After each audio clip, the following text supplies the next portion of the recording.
Hey, everybody, off the Mike Sports Network here. Another edition of Off the Top Rope. Some interesting quotes from Fanatics Fest from one Cody Rhodes as he's heading into a big King of the Ring final at Night of Champions on Saturday. But he was interviewed by Kay Adams at Fanatics Fest. This was actually prior to the match on Raw. And I didn't get to this. A lot of other stuff been going on. So basically, um, Cody basically said the following. He said, I really don't have an allegiance. I'm open for business. That helps with the being a good guy aspect of it. I don't ever get tired of it because you get to have all of this and these moments. I do think we're probably at the tail end of it though, because there's only so much someone can like. There's only so much someone can like you. I would love to do it until the end of my career, but there's only so much. It's like, all right, we do this woe, we cheer for him. At a certain point, they want to see somebody else. I get that. And that's where you have to change as a character. So this is interesting because we addressed this months ago on the channel, and I was like, no, there's way too much. And this was probably like at some point, maybe early on in Cody's title run, or maybe near the back half of last year. I remember doing it. And at that point, I was like, man, there's so much more for him to explore I was also thinking about it as like you could potentially have face Rock. You potentially have stuff with Randy that you want to do.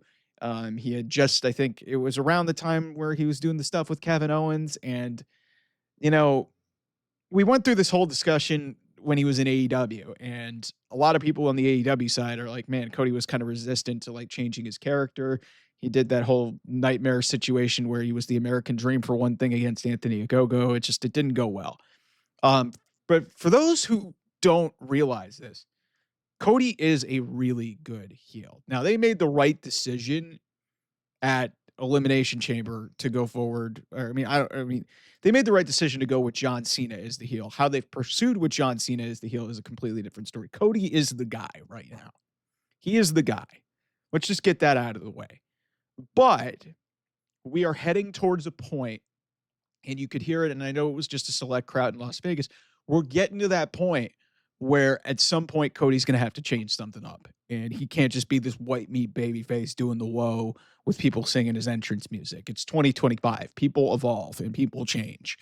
And at some point, and clearly Cody is thinking about this because he's just saying this in an interview um, about if he's tired of being a good guy. And I think Cody can make a really good heel. He was like, you guys remember dashing Cody Rhodes. You guys remember legacy Cody Rhodes. And, even when he was on it in his days in Ring of Honor, when he was in TNA briefly, or when he was in New Japan, Cody can get heat. He can absolutely be a bad guy, 100%. And when you've got the CM Punk feud in your back pocket, CM Punk we know can be a good heel.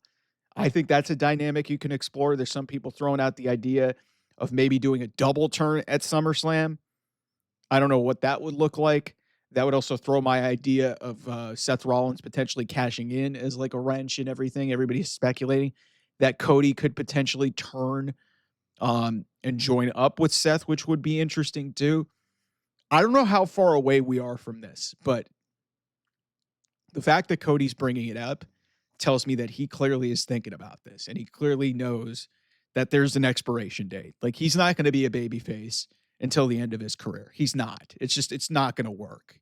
Like, John Cena was really, and in a lot of ways, he was still hated, and a lot of that was just marketing and, Vince McMahon, trying to keep one thing a certain way. But if you're WWE, you've got to think about this really carefully because this is your guy.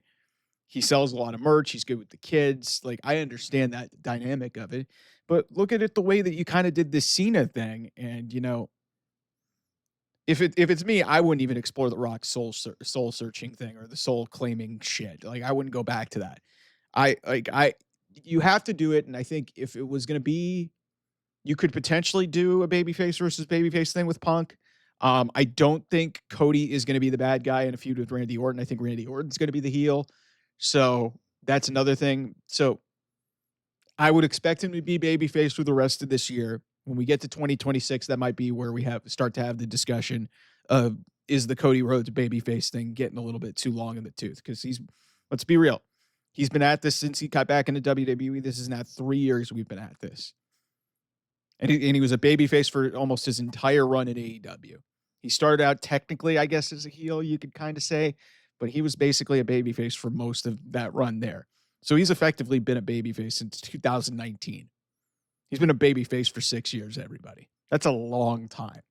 So it's going to be interesting to see how they handle it. Like I said, I think they will keep him as a babyface through the rest of this year. Once we get to 26, we'll see where this thing is. Maybe when he gets the championship back and, like, maybe it's CM Punk or something like that, or whoever he faces at WrestleMania next year, maybe that's where we go with the turn. But it feels like we're not that far off of it. I would have scoffed at this earlier this year, that this was even a discussion point. But now it's very interesting. And the fact that Cody has said this publicly makes me think we might be on the precipice of a Cody Rhodes heel turn. I don't know when, but I would expect it to happen. I'd probably say in maybe the next year or so. I would expect that sometime in 2026. So anyway, thanks so much for watching. I'll see you guys.